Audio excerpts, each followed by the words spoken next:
Welcome everybody back to the All Juve Cast channel, and we are going to be previewing Juventus versus Milan in a big match in terms of the top four implications. And I got Omar joining me, and today we are fortunate to have a great guest, Asaf Ackerman from Sports 5 channel. And Asaf, first of all, thank you for joining us. And how are you doing? I have to say, you see the clock behind me? It says the time. It says the time goes down until the match. I'm fully nervous. I'm very, very nervous. Very, I'm very a, I'm nervous. a, I'm a Milan fan, of course, and I'm very nervous because of this game and because the history is not that good for us. Yeah, there you go. You're nervous, but Omar, I think Yeah, we're safe to say we're pretty nervous ourselves, eh? yeah, it's just building from minute to minute. I get nervous as the time goes by. Probably about 9, I'll have a mental breakdown, and then I'm all set for the match. Yeah, Yeah, pretty much. I have to say, I have to be honest, I have a problem with the match a little bit because I'm broadcasting today a basketball game that should end like 5 minutes before the start of the match. So the first half, for sure, I'm going to see it via my phone, via my cellular phone. I take my tablet also for me, but it will be very tough to get into the first whistle. Yeah, well, we'll see what happens. Hopefully, you can get most of it. But 11:45 a.m. Pacific Standard Time. That's my time when the kickoff takes place. Right now, yeah, it's 1:30 in the morning here where I'm at. But we were very very excited to have Asaf joining us. And sometimes you make sacrifices, and you know what? Nowadays with the two little ones, I'm not getting much sleep anyway, so we might as well have some fun and talk some yeah, football. I So have also a little one myself, so I know what's like not to sleep at night.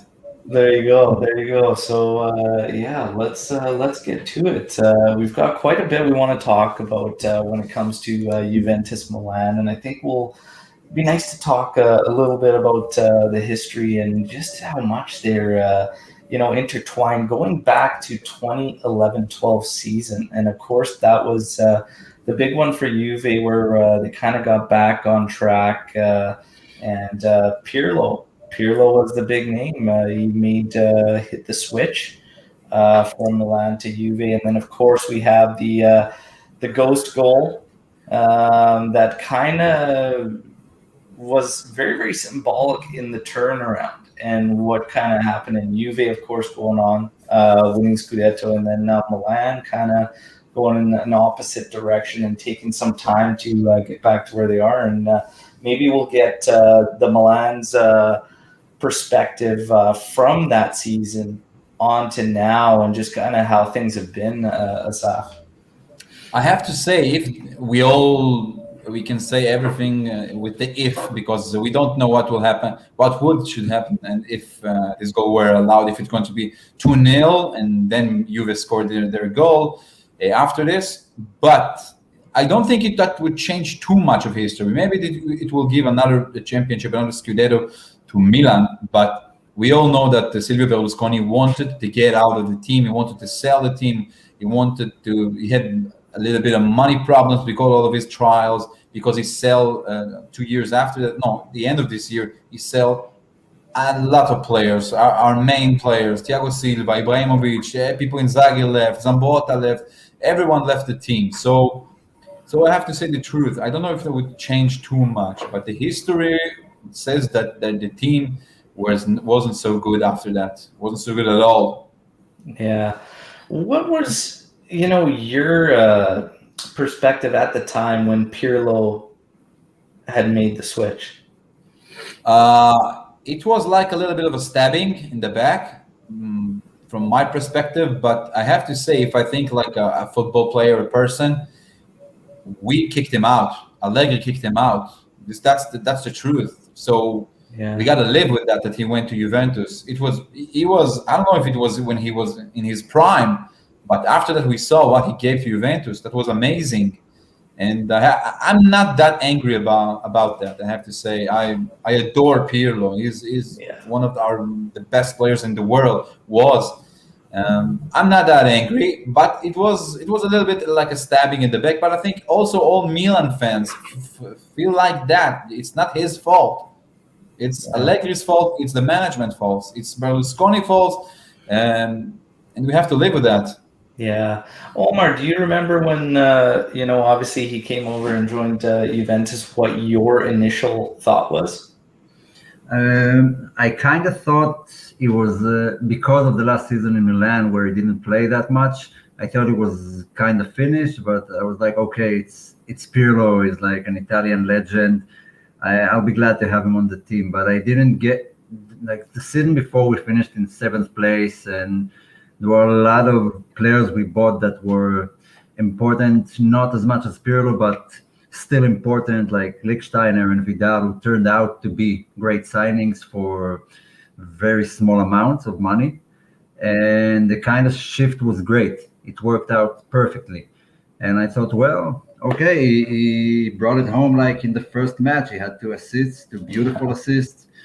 And it like started the dynasty and shifted the powers in the league. And Milan were great before that, but they had a lot of players who left from Ambrosini to Gattuso to Inzaghi to all of their starting lineup. And Ibrahimovic left, Thiago Silva left. It was just horrific to watch because I like Milan. I really like them. I always like Milan. They're a great team, and I missed them for a long time in the Champions League. The atmosphere, the rivalry. That's part of the reason I'm nervous and excited both at the same time for this game, because it's been a long time since this rivalry was this intense, because it can only happen when the teams are challenging for the same in the same competition, for the same trophy or for the same spots in the league. And it hasn't been like that for a while, so I'm glad Milan are back. Yeah, and it's the longest, standing rivalry per se in Serie A, and it always represented, and it is the two most successful sides in Italian football. So it's been a big match, and it hasn't been to that caliber, unfortunately, for a while. But it's something that, for me, the Italian league needs.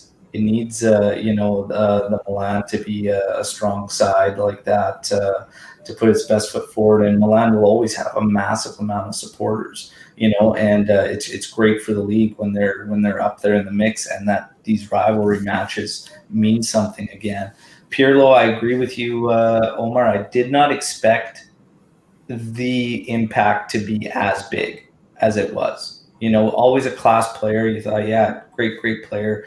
But there were doubts there in terms of age. I'd like to ask Asaf about his thoughts while Allegri was manager of Milan, because then, of course, he followed suit. And after we went through the Conte era and we got those 3 straight, Allegri, of course, made the move. And same question to you guys. We'll start with Asaf. Your thoughts on Allegri while he was the manager of Milan? I think it's the same answer like Pirlo. Milan kicked him out. Also, they fired him after the loss through Sassuolo. So he needs a job. He's not a born Milan player. He was not born rossonero. So he's not a cuore rossonero, like they're saying in Italian. So it was okay for him to go to Juventus. I think he started a great dynasty. I think he changed a lot in the club. He took Juventus twice to a Champions League final. So for him, it's amazing. He's now one of the best coaches in the world, I think. So I'm not angry about Allegri also. We played against him also, and he's huge impact in the Italian football. He changed a lot. Now he can sit on the outside on the bench and choose his team that he wants to come back. I think it will be amazing if he will come back to Juventus, right? I mean, what he will do with them and how much money he will get from Agnelli to change things around at Juventus, because they do need a changing. Yeah, absolutely. Would you have liked him to have stayed at Milan longer and coached them? I think the problem was not Allegri. The problem was the squad. It was very weak, and after a season that you are second place, it's okay, second place to Juventus, you are fighting with them to the Scudetto, and a year after that, you can't win nothing with this squad. You remember the players that was, let's say the truth, they were shit. It was not a good players. It was a good squad. They can maybe fight for UEFA Cup place, not a Europa League place, not more. So I don't blame him because he had a squad to fight the Scudetto, maybe a little bit older squad, but after that he had nothing to fight with. So I'm not blaming him that much. Maybe he will stay, maybe not, but I don't know what he can change with with those players. And eventually, you see the coaches that came after him, like Seydorf, like Gattuso, like Christian Brocchi, like Sinisa Mihailovic. They didn't succeed that much. Yeah. Omar, do you remember when Allegri joined Juventus? Your initial thoughts?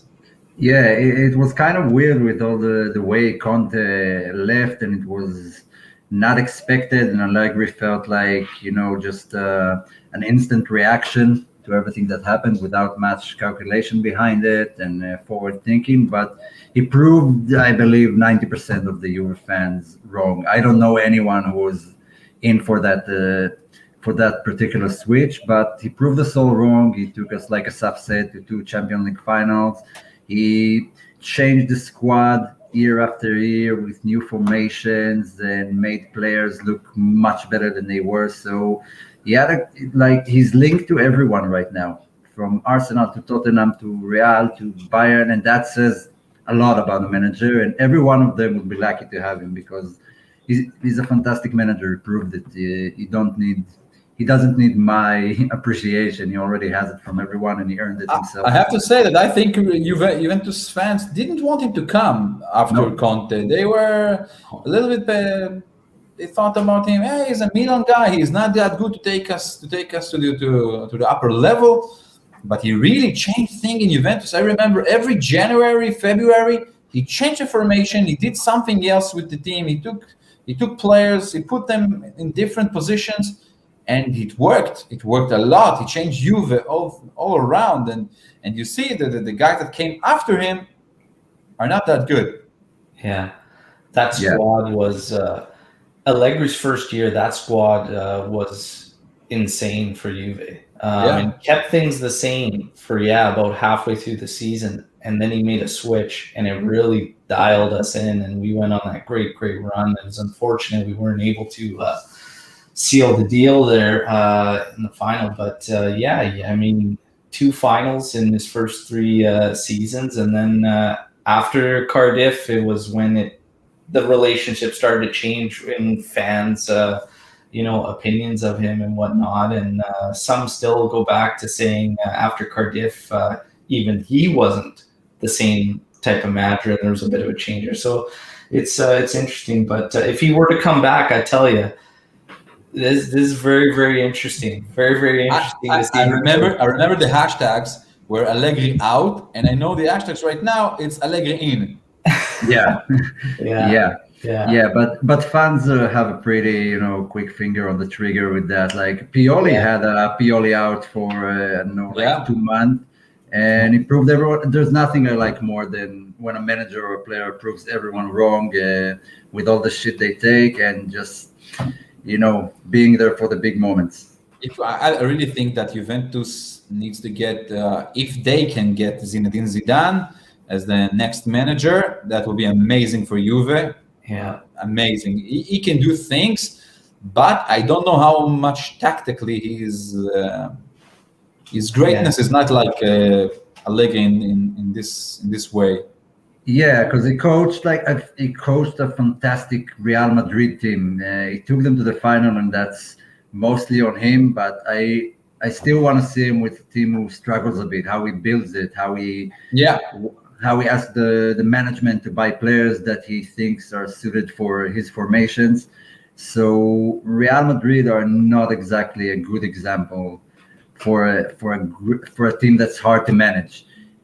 Personality-wise, it was fantastic. I don't know if I agree with that because this is Real Madrid. This is the biggest club in the world. A lot of the pressure, the press is always on you all the time. I think Zidane in the beginning had a few problems tactically because, of course, when he speaks with the players, they listen to him. They do what they do what he tells. And I remember, of course, what he did with Cristiano Ronaldo. He took him after the Euro. I remember after they won the Euro, Portugal, he took him, and they spoke, and he told him like that, listen to me, you're going to play less, but you're going to be bigger, you're going to be better. And that's what happened. He made Cristiano Ronaldo amazing at the age of 34 and 35 after this. And so I think he's a great manager, and it will be a challenge for him to come to Juventus, to get back to Scudetto, to get back to the Champions League semi-final at least. It will be very interesting. That's part of it too. Is Allegri, just in terms of going back, right, and rather getting something new, some new ideas, and Zidane and whatnot too. Even though he was at a great side like Real Madrid, again, that's a bigger hot seat than Juve, arguably, right? And he still handled well. And then we look at some of these guys that have come in after Allegri, and they haven't been up to it, right? So I think it's like you almost need a guy that's this presence that's big enough to match the club, and Zidane is that. And I think when it comes to man management, second to none in terms of maybe Jurgen Klopp, But I think it would be great. I think Zizou would be my first pick if I could hand pick somebody. Allegri's right there too. We'd have to be honest. You can't go wrong out of the two. But again, there's a saying that goes on in Italy about la minestra when it's riscaldata and reheating the soup, so to speak. So, everybody's got their thoughts on that. In terms of players too, Pogba and everything. And, some call it, Romeo Gresti put it very, very well when he said, the unbearable army of nostalgia, and sometimes that just takes over in a lot of fans' minds. But it'll be interesting to see the coaching carousel, what happens. We got a question coming in here from Dima. How do you like the judge for today's game? Paolo Valeri, mamma mia. Yeah, so Milan's going to have some issues. Paolo Valeri, who's had some issues for you guys. Let's start the game with 10 players because they're going to send off someone. Yeah, too many red cards with Milan. Too many. The statistics says. Yeah. Wow. Yeah. So we'll see what happens there. And in terms of Juve's manager, and even we want to talk about Milan as well, because Milan, we talked about 2020 went fantastic for them, big streak. And what went wrong? Where did it turn around, Asaf? It's difficult to point out only one thing because it's in this Corona year, it's tons of things. It's the injuries, it's the fatigue, it's the coronavirus, of course. If you take a player like Ismail Benasser, our midfielder, he was amazing for a year, but he played all matches. So, and after that he got injured, and after that he got the coronavirus also, and until now he didn't came back as well. And what happened to Ibrahimovic? Also injuries and coronavirus also, and he still didn't get back to his rhythm. And he is our only number 9. He's only our striker because Rafael Leao and Rebic, I'm sorry, they are not in those positions. And Mandzukic also, he came injuries after he played, I don't know, 2 games, 3 games, that's all. And I think our main problem is that every player is not in the same level in the beginning of the season, like in the beginning of the season. Every player, maybe only Kessie is the only one that is playing well all year long. Hakan Çalhanoğlu, we don't have. Milan played with Salamakers at the beginning of the season. He was okay. I have to say he was okay, but we see now he's not in the same level. Castillejo, of course, not. Brahim Diaz, it's not the same level. You see Rebic, till now, I think he has 2 goals, 3 goals. That's it, not too much. And our defense, if you remember the beginning of the season, we didn't concede it, nothing. And now something happened. Romagnoli doesn't play well, and Pioli took Tomori, put in like central defender, and he's okay, but he's not okay in games against Lazio and games against the big clubs. So the main reason that our players have too much ups and downs in their level. Also the game against Spezia. Come on, we lost against Spezia. Nobody played well in this game. Nobody. Theo Hernandez, our main guy at the left, was shit. This is the truth. So I don't know if that's only a mental thing and a physical thing. It's all together. Yeah. We are coming to this game tonight against Juventus with simple statistics. Milan didn't win at the Allianz Stadium. Never. They didn't win there. Our last victory against Juventus outside was in Grande Torino Stadium. It was 2011, 1-0. Gattuso scored the goal. So I don't know what's going to happen today. And if you take from January, we lost to Juventus our first defeat in the season. 6th of January, we lost 3-1 in San Siro. After that, we lost to Atalanta, Napoli, Lazio, Inter, all the big clubs. So I'm not that optimistic for tonight. And Omar, the flip side with Juventus. We come through, felt like a little while for Pirlo to get his bearings under him. A lot of experimenting first half of the season. January, we went almost unscathed. One match, we dropped points. Of course, that was to Inter there. And then what happened to Juve after such a strong January that showed promise and whatnot? What do you think kind of set us off course of staying in that race, that hunt for the Scudetto? I think it's kind of similar to the Milan situation. There were a lot of injuries. There were a lot of COVID cases throughout the season, but mainly in January, February. And, like when we had our backs against the wall and we were missing a lot of players, same as Milan, that's where we came up trumps and played up to par with the rest of the league. When everybody came back, that's when things started to go downhill. And it was the same with Milan. They had a great December, great November, where they had a lot of injuries and all the subs had to play. And they did a fine job. They tied or won matches at the 90th minute. And then suddenly when everyone came back, I don't know why, but there was this chaos on the pitch for both teams. Like everyone was, just walking around, not knowing their exact positions on the pitch. And the loss to Spezia, the Milan loss to Spezia is not as bad as the Juve loss to Benevento. And that's where we lost the Scudetto, and that's why we're fighting right now for a top 4 finish. Because of these little games that I can't tell exactly what went wrong, it just did. I can try.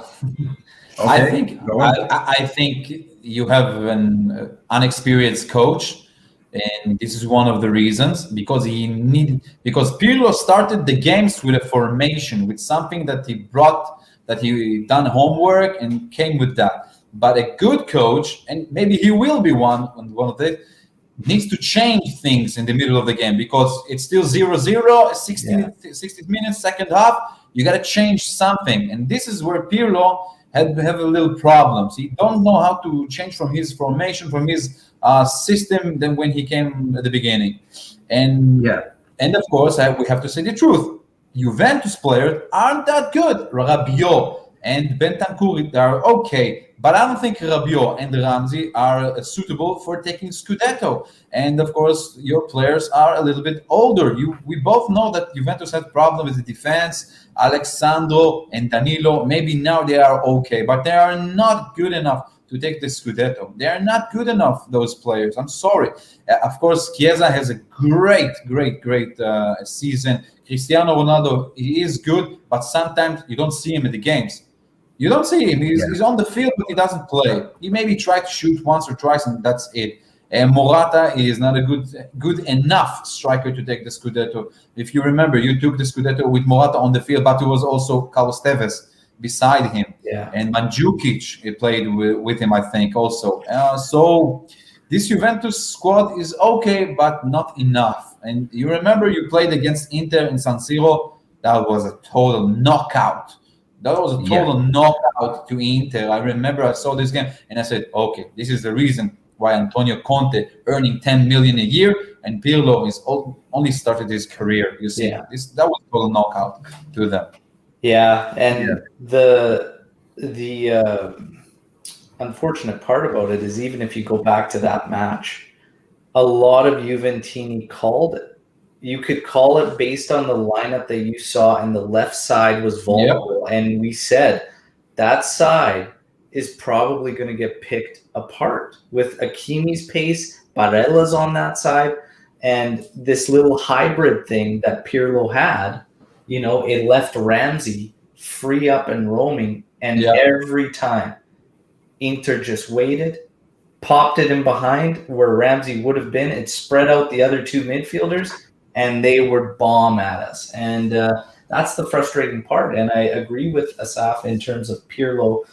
The in-game adaptability is just not there. He's just not experienced enough. He can't make those in-game changes. It's frustrating. I do agree with the assessment, because I've been saying it for a while too, is that the spine is just kind of done as far as Juventus goes, and they haven't really looked to the next wave of guys, and the next wave of guys that have come in so far aren't up to it, in my opinion. I agree. Kulusevski, I don't know. I saw Kulusevski last year, and it's not the same player. It's not the same player.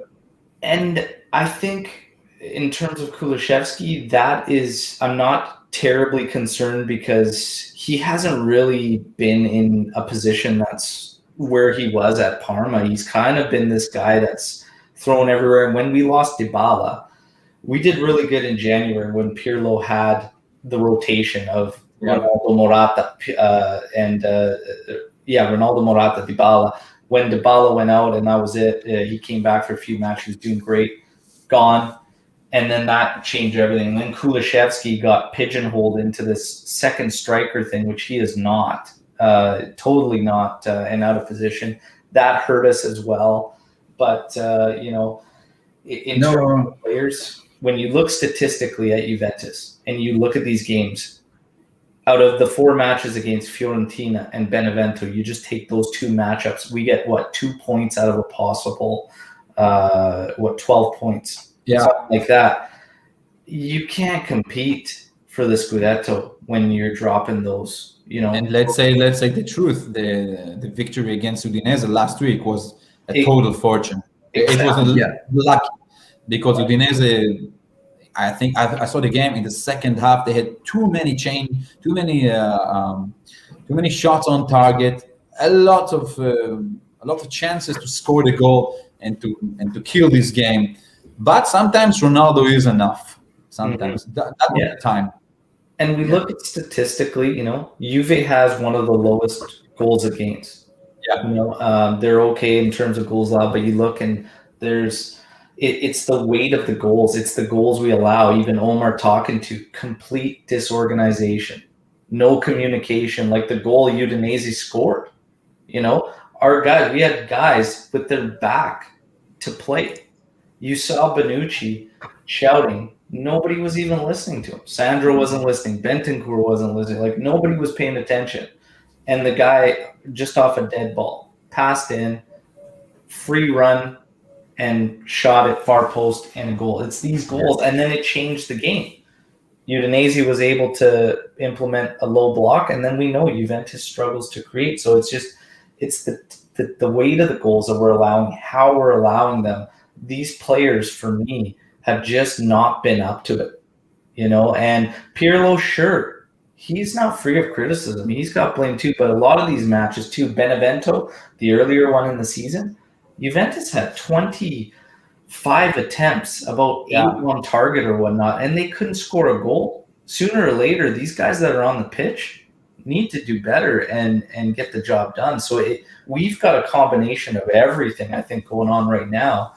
And for Juve, I think they just need to make a decision and create some stability. And it probably starts at the managerial role, and then it needs to go there. What's very interesting is that this is the first time in a long time John Elkann will be at the match watching. And that's got He will sit beside Agnelli or a little distance?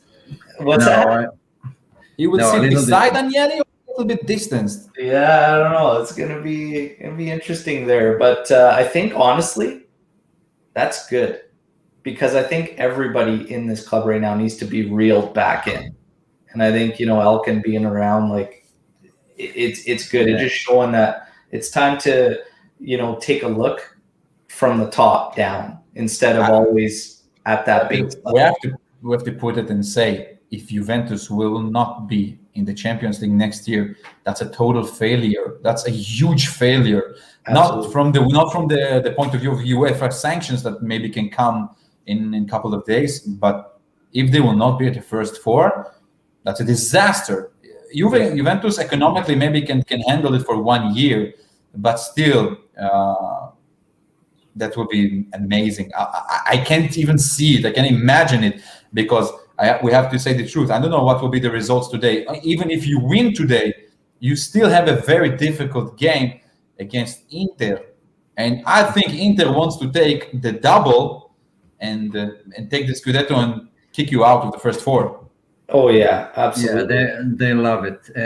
If there's anything, it proves that if your weakest link in your lineup is the midfield, you can't win a Scudetto, and that's Juve's problem right now.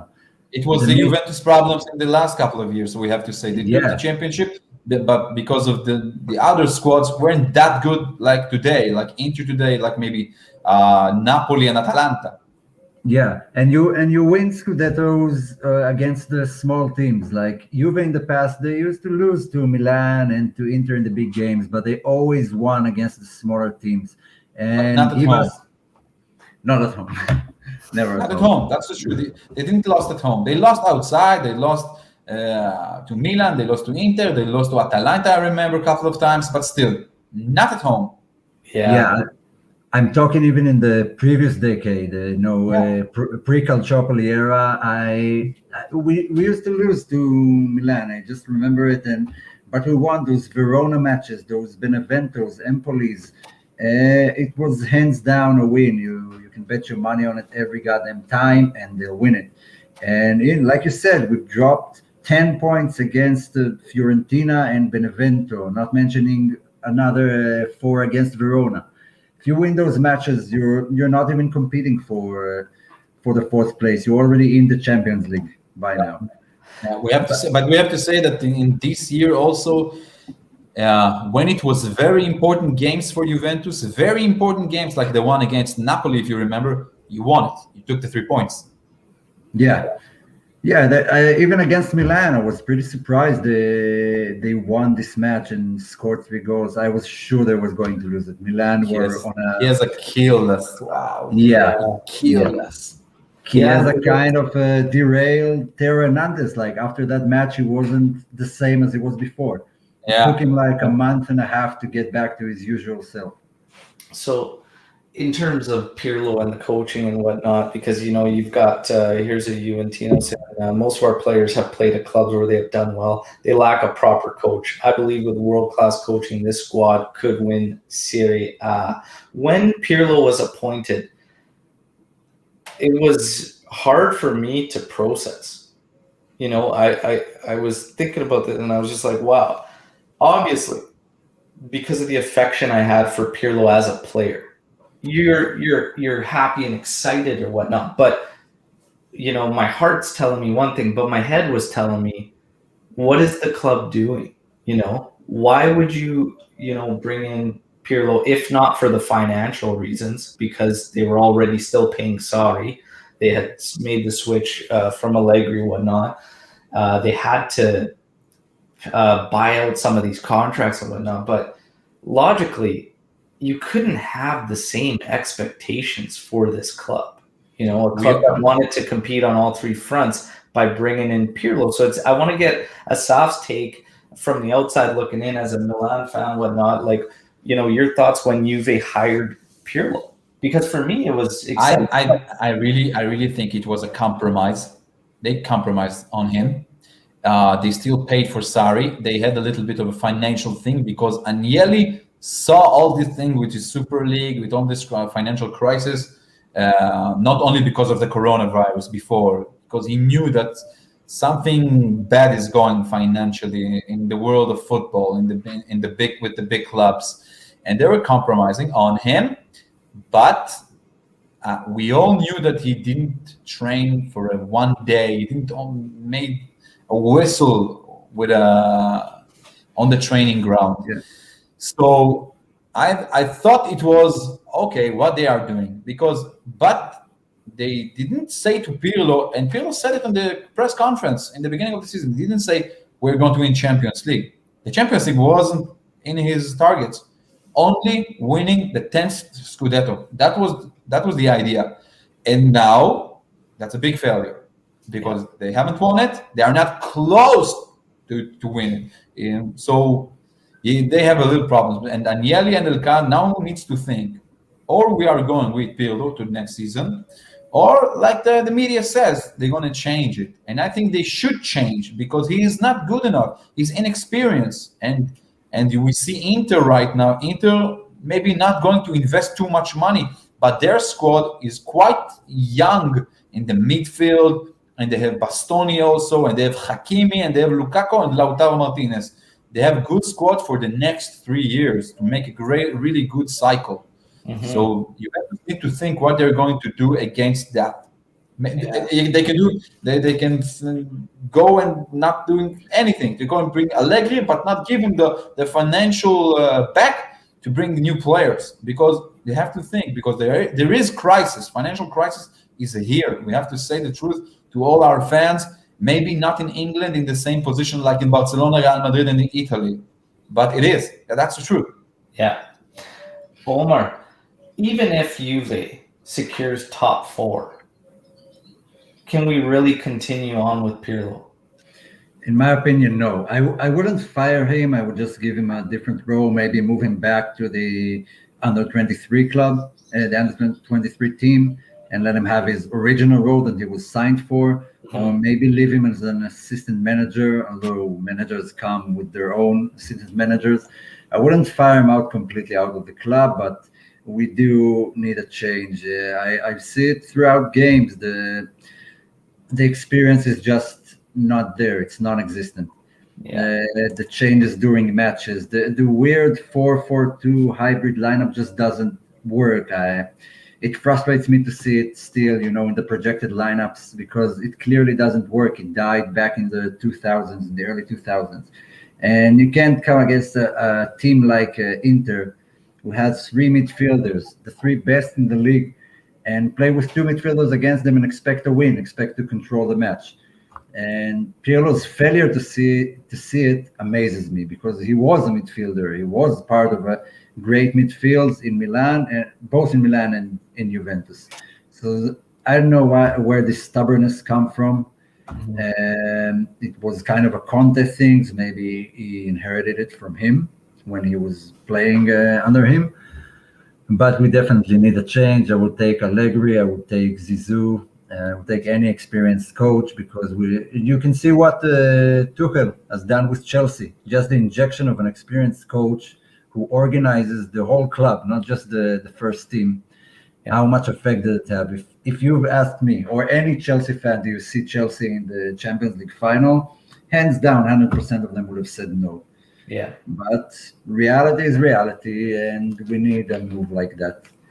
Yeah. And if Juve drops this match, say Milan wins this one, if they have, because the rumors are that Juve already knows who the next one is.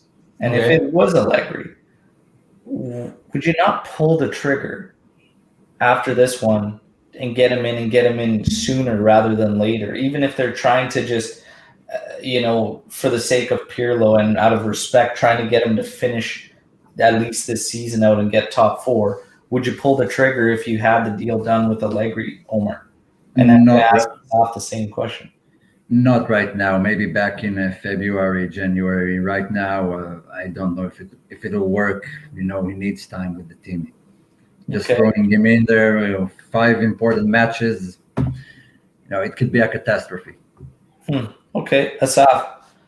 I really don't have a strong opinion about that because if Juventus lose this game, It's going to be difficult to get the fourth position. They have still a couple of games against Inter, one of them as well, and they have the cup final. Let's say they can win a trophy this year.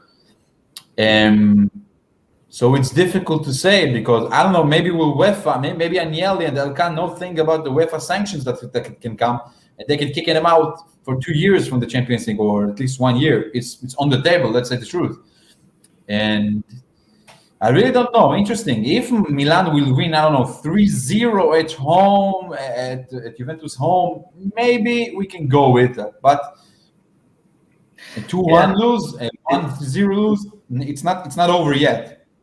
Yeah, and it'll be Sassuolo, Inter, and then Bologna for Juve to wrap up. One difficult game.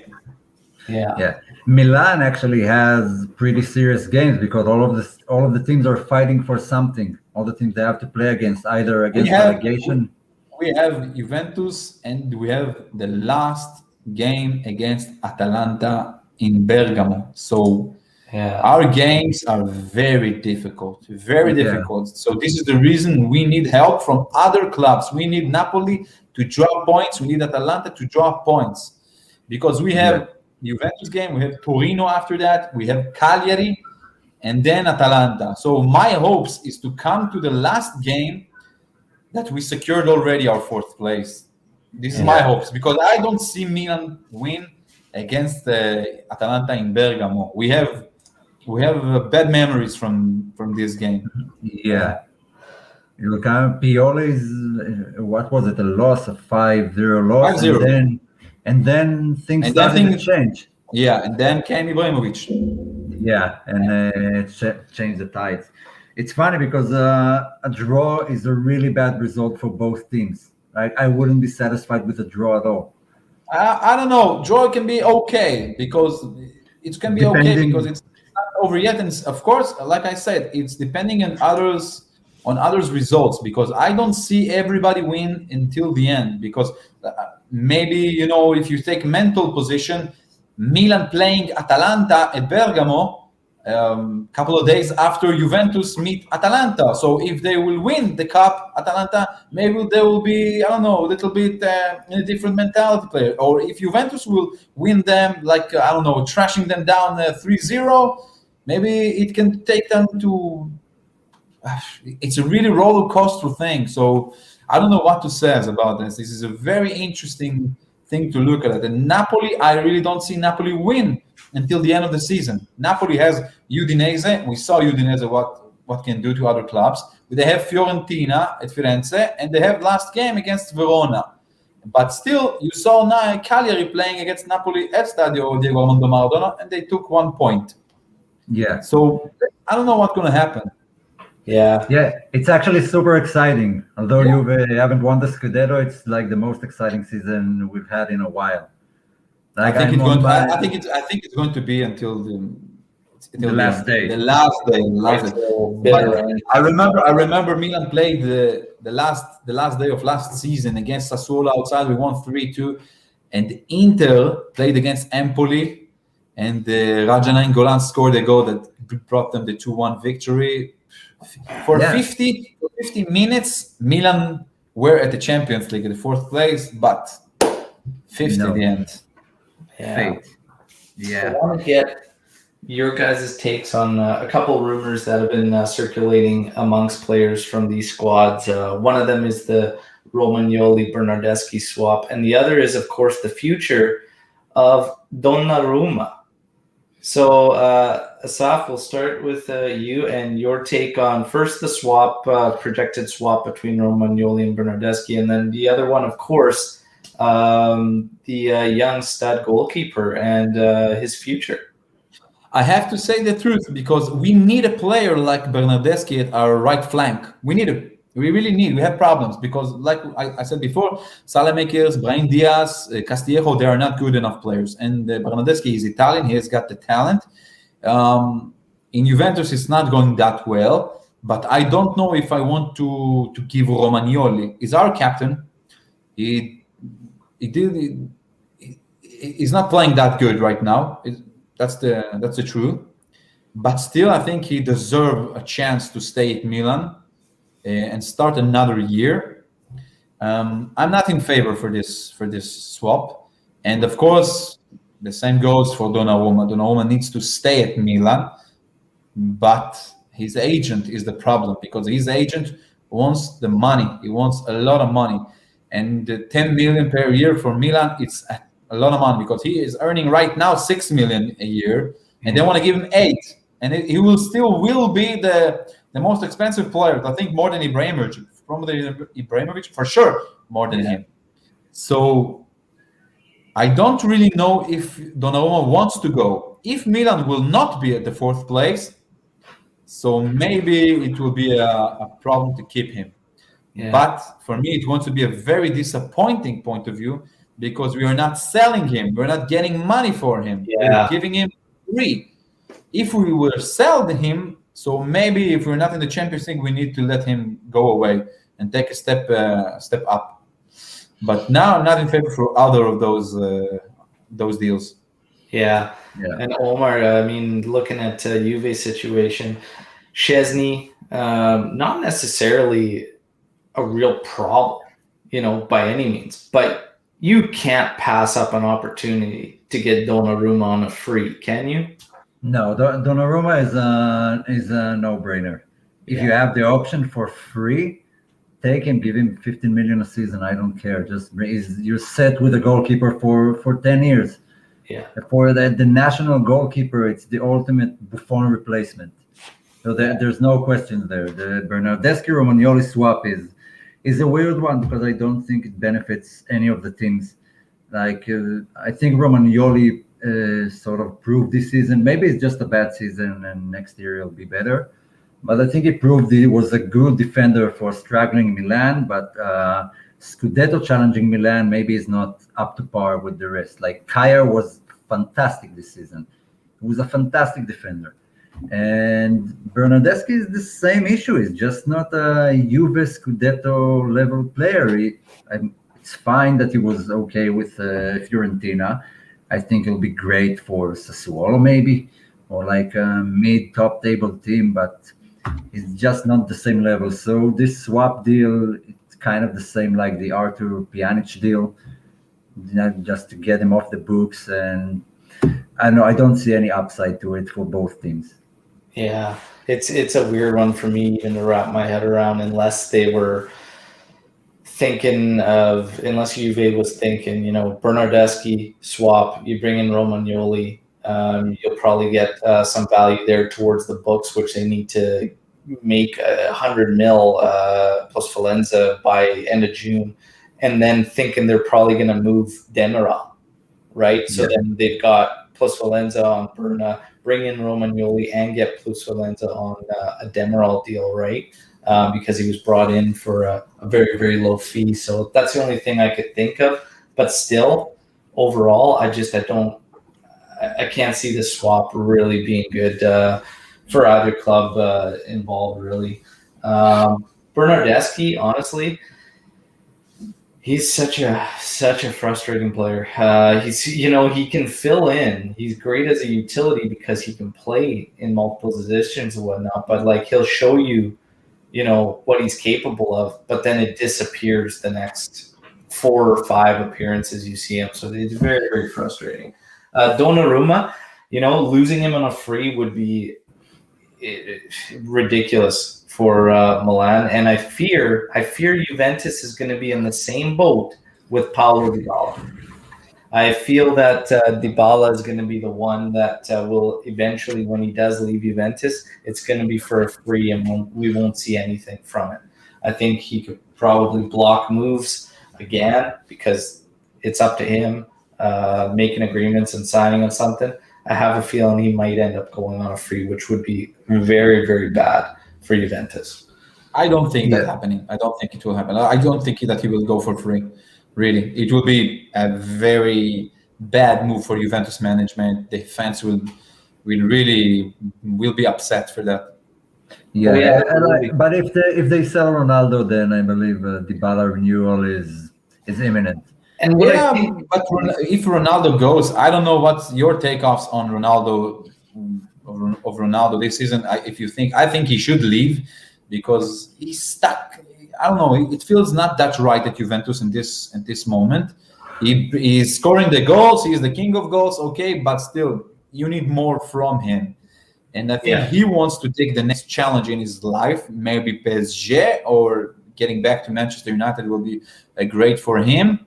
But I think if Juventus will cut him financially, it will be great for them.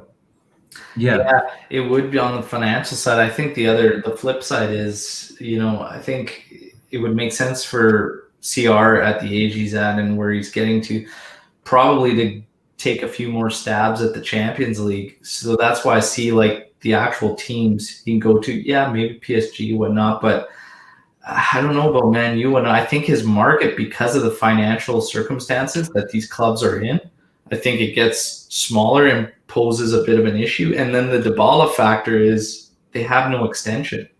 They can't agree on this contract, and they've been talking about it for years now, and they've already tried to ship him out. He's finishing. He has one more year in the contract? Yeah. We could lose both of them next summer for free, both Ronaldo and Dybala. Yeah, and if Dybala doesn't, if they don't get this contract extension dealt with, that's going to be it. At the end of next season, he walks. And there's no signs that they're going to come to an agreement. So that's why I fear it could be bad news. Yeah, and we can already. A lot of things we'll have to follow. But for Ronaldo, it doesn't make sense to stay, because we're creating something new, a new project here and whatnot. And it's great. Yeah, he's Capocannoniere, like so far or whatnot. In our run of this decade of dominance, not once did we have the Capocannoniere, Now we do, but we don't have the piece of hardware we want with it. So a bit of a trade-off there, but we're gonna get to lineups. We're gonna get to the match now. But first, we're gonna play a little game. We're gonna talk about players that represented both Juventus and AC Milan, and see how many we can name going around here. And we'll start with our special guest, Asaf. Andrea Pirlo. There you go, Pirlo. Homer. Ibrahimovic, yes. I'll go with Higuain. I will go with Zambrotta. Ooh, I'll go with Antonio Nocerino. Wow. I will go with Emerson. Leonardo Bonucci. Inzaghi. Yeah. I will go with Edgar Davids. Yeah, okay. Okay, now it's going to be difficult. I need to think. There are more, for sure. There are more. There are tons of more. Yeah. I think. Yeah, there are tons of more in the old days, for sure. I'm not going in my head. Okay, you should continue. Okay, I have a funny one. Back in, I think it was the preseason to 2005, Kaká injured Buffon in a pre-match friendly. So Juve had to loan Abbiati from Milan, and he played for one season, but there was a part of the contract that said he couldn't play against Milan with Juve. So we had to play Antonio Chimenti, and Milan trashed us 3-0. So Abbiati. There was another keeper, that Storari. Yeah, of course. I think, another player that I have, Roberto Baggio. Yeah, I had. It was my next one. Roberto Baggio. Okay, now Omar. Oh. Let's say we said Inzaghi, Nocerino, Abbiati, Baggio, Pirlo, Higuain, Bonucci. Well, I don't have anyone in mind right now. There's a guy playing today. And nobody said, and we talked about him earlier in the pod too. Oh, Really? Really? There's Yeah, well, we've got Ibra. We said Ibra. Did you say Ibra? What about Yeah, Yeah, he told yeah, me yeah. said Ibra. The first one was Ibra. what about Super Mario? Super Mario. Okay. Oh, Mario Mandzukic, right? Yeah. Yeah. I will say another one. Patrick Vieira, if you remember. Yeah, Oh, that's right. Vieira. And Capello might have played. Has Capello played for Milan? Yeah. Sure. Yeah. So Capello is mine. Okay. Paolo Rossi. I have another one also. Our is another goalkeeper, Cristiano Abbiati. Yeah, I said Abiati. Ah, you said sorry. Yeah. So Paolo Rossi, and now I think in you want to the go really old school. Miazza actually played for both. yeah, I think Nicola Legorotelli also played. Grotali, Yeah. DeCilio. De Chilio, right? Oh. Oh Yeah, we started with some great names, and now we're going Now down to we've the. got, yeah, I think we've got to the Yeah. bottom of the barrel here, guys. Yeah. I think I have one more, another flop. Alberto Aquilani. Oh, Aquilani. Wow, forgot it was at Milan. You know who else? Yeah. Just that. And I have another one, another flop. Alessandro Matri. Oh, Matri, right. Yeah. All right. Yeah. Well, So safe to say, Asaf has won it. that's probably it for me. I think the wells run dry now on names, but that's quite a bit. Quite a bit. Yeah. Yeah. I always felt the rivalry was more of a sportsmanship rivalry rather than a hate between those two clubs. Like I always appreciated Milan. I don't hate them as much as I hate Inter or I know Napoli. It just was like on a sporting level. It didn't went beyond that for me at least. I think our main rivalry is what takes us together. Our rivalry with Inter. Yeah, we're bound with each other for eternity, challenging for Scudettos or Champions League spots. Yeah, there you go. Projected lineups today. So, projected lineups, we'll start with Milan's projected lineup, and we'll get Asaf's thoughts on this. And actually, this is a great shout to our game. Christian Christian Vieri. Vieri. Christian Vieri, yeah, right. That was a Yeah. great shout, Vishwajit. Yeah, Christian Vieri. Starting lineups, projected lineup for Milan, and we'll get Asaf's thoughts on this. Donnarumma, of course. Calabria, Kair, Romagnoli, Hernandez, Kessie, Benatzer, Salamakers, Çalhanoğlu, Brahim Diaz, and Ibrahimovic. Projected lineup. Your thoughts on that projected lineup, Asaf? I don't know. It's okay that we're going to play with this. I really hope that the players that coming in it's going to be interesting to see Brahim Diaz on the left because on the right Salamakers is going to play. It's going to be interesting. He is going to be like a player that change things and playing well with Theo Hernandez that will go to the attack. Because Brahim Diaz had his chances playing and it wasn't that good. He didn't play that well in the last couple of games. All Milan didn't play that well. I hope that Benasser also will play good at the central midfield because he is one of the keys to our game. If he is going to play well with Kessie, we have a good chance to win this game. We have a good chance to stop the attacks of Cristiano Ronaldo, Chiesa, and all other players from the Juventus point of view. And I really hope that Ibrahimovic can get good balls from Çalhanoğlu, from Theo, and from Salamakers. And who's going to play our right back? It's Calabria, no? Calabria. Yeah. That's good because when Dalot played that position, he cannot cross. He don't know how to cross. Even a single cross. He played a couple of games, Dalot. Not even a single good cross inside the area he brought. So it's good that Calabria is playing because he knows the drill. He knows how to do attack, and he was amazing on the defense point of view at the beginning of the season. So I think it's a good lineup from Pioli. Maybe I don't know about Salamakers. This is my I don't know. We don't have anyone else. I have to say, no Castillejo. Maybe he can play with Rebic in this position or Rafael Leao. I don't know. Yeah, maybe Rebic there. Yeah, that's interesting call. And Omar, now Juve's uh, powerful 4-4-2. Yeah, but Chesney, that's all that there. Chesney, Danilo, Bonucci, and Chiellini, Sandro across the back. Quadrado, Bentancur, Rabiot, Chiesa with Morata and Ronaldo up top. Your Uh, thoughts on this projected lineup? it's hard for me to see De Ligt not starting. I don't think Bonucci Chiellini would be the back pair. Nothing you can do on the sides.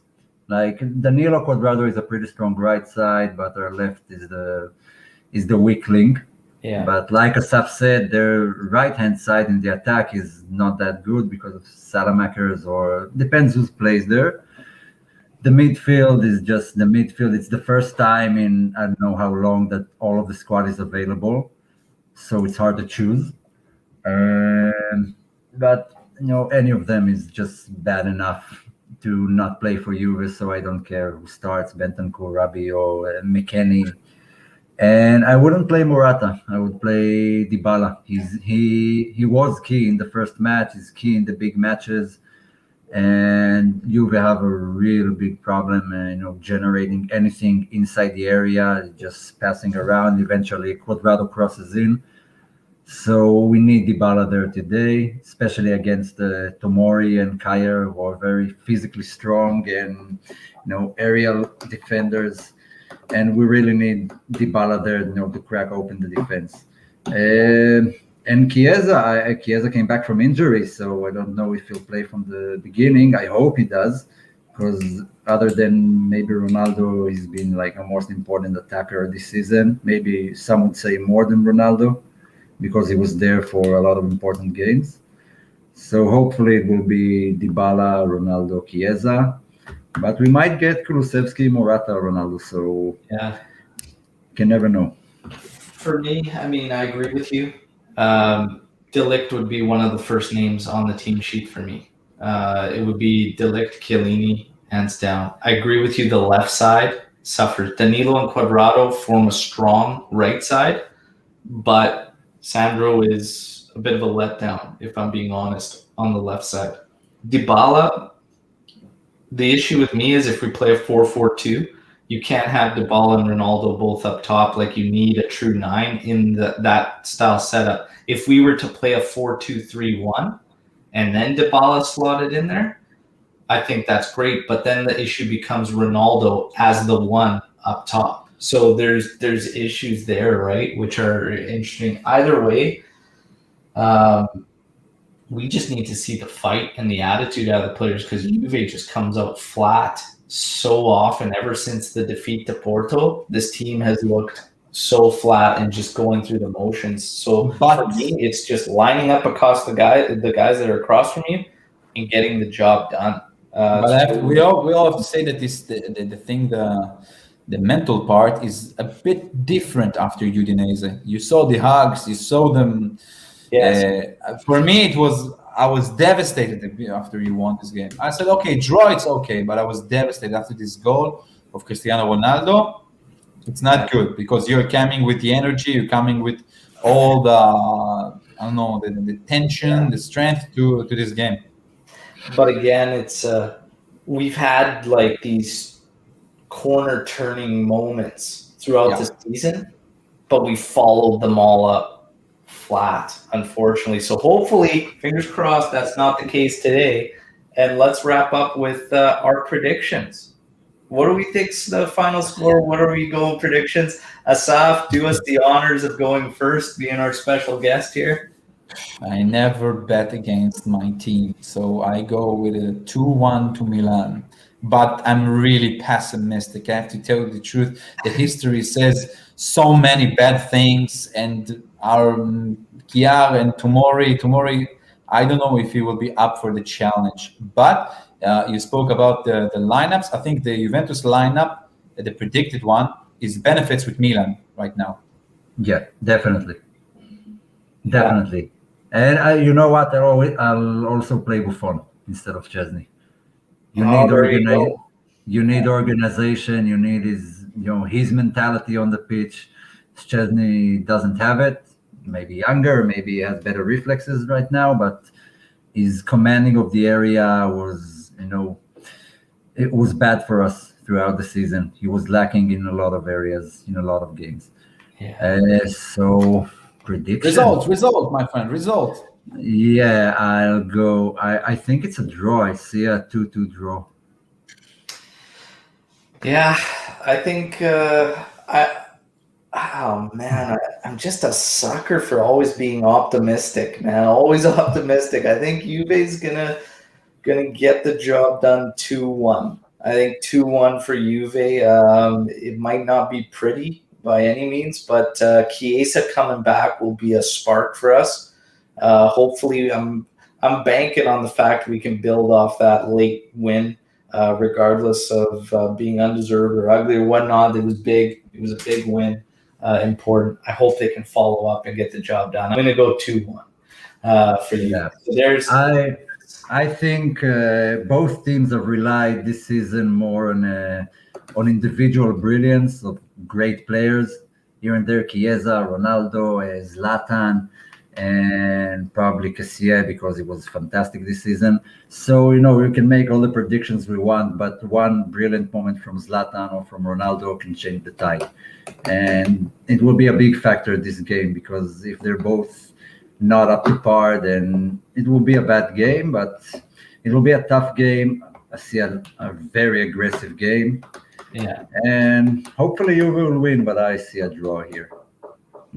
We'll see. Vishwajit's going optimistic 3-0, but he added a tidbit there with Buffon. So we'll see what's going to happen here. Great having you on, Asaf. Thank you for joining us. Omar, always a pleasure. I want to let everybody know, please like the video. Please subscribe to the channel. A lot of good stuff coming up. And we have a couple giveaways that we were going to name winners to. So I had a couple giveaways this week, and one was for a retro Juventus jersey from our friends at 3 Retro Football, and that winner is at Hazar_Gherkin. So congratulations on being the winner of the retro Juventus jersey. The second giveaway is for Striped Hearts Apparel, and that's the shop, which of course proceeds go to charity, as well as helping out with some of the costs to provide you with the show and everything. So Striped Hearts Apparel, check them out. And the winner of that giveaway is at Hypersomnia PhD. Congratulations to our winners. Congratulations to both of you. Reach out to us and we will make arrangements to get those prizes out to you. Thank you again to the great guests. Asaf, hopefully we can do this again sometime, maybe recap the end of the season. Maybe we'll create a little bit of a Serie A roundtable, so to speak, and go over a final review. But thank you again. It was a pleasure. Thank you. Say closing things out? It was a pleasure. Thank you very much. And I hope you have a good game. Let's hope both teams will be at the first for the end of the season, and we can all go to the pool and relax. Yeah, there you go. Omar, thank you again, brother, and always a pleasure. And everybody, enjoy the match. We'll be back with the post-match podcast tomorrow. You know the drill. And as always, Forza Juve, fino alla fine. Ciao. Bye-bye. Ciao.